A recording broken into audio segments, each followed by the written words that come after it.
Tapi terlepas Anda ingin diasuransikan atau tidak, pada kenyataannya Anda sudah diasuransikan. Entah itu dari perusahaan asuransi, entah itu dari kantor, atau dari keluarga dari Bapak Ibu. Loh kok keluarga?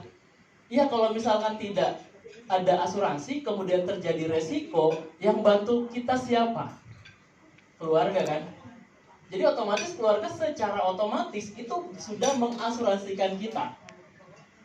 Ya, terlepas kita mau atau tidak, keluarga harus siap. Nah, pertanyaannya, apakah kita mau membebani keluarga kita? Ya. Ada 4 pertanyaan yang ingin saya tanyakan ke Bapak Ibu semua nih ya. Misalkan nih, terjadi sebuah risiko yang membutuhkan biaya yang cukup besar. Pertanyaannya adalah, Anda yang akan membayarkan nanti. Itu aja pilihannya. Ya.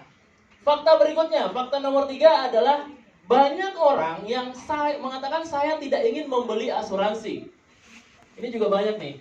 Tapi pada kenyataannya kebanyakan kasus sebenarnya Anda sama sekali tidak membeli sepeser pun atau membayar sepeser pun biaya asuransi. Kenapa? Kita punya 2 produk yang luar biasa yang kita bisa tawarkan kepada Bapak Ibu semua. Ada Prucinta dan Pru Solusi Kondisi Kritis. Jadi manfaat yang kita punya ini salah satunya ya, produk Prucinta. Faktanya sebenarnya Bapak Ibu tidak membayar sepeser pun. Kenapa? Karena ketika tidak terjadi risiko apapun gitu ya, kita sehat walafiat sampai dengan masa jatuh temponya, semua kontribusi yang Bapak Ibu bayarkan itu dikembalikan 100%. Bahkan kita bisa memberi kembali sampai dengan tambahan kehabisan uang.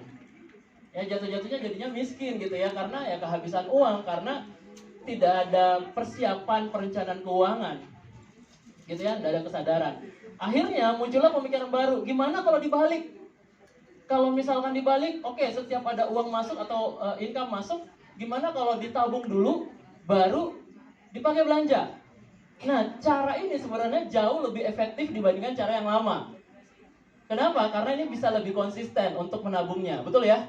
Karena ada uang masuk, ditabung dulu, baru dipakai belanja. Tapi ternyata cara ini masih ada kekurangan.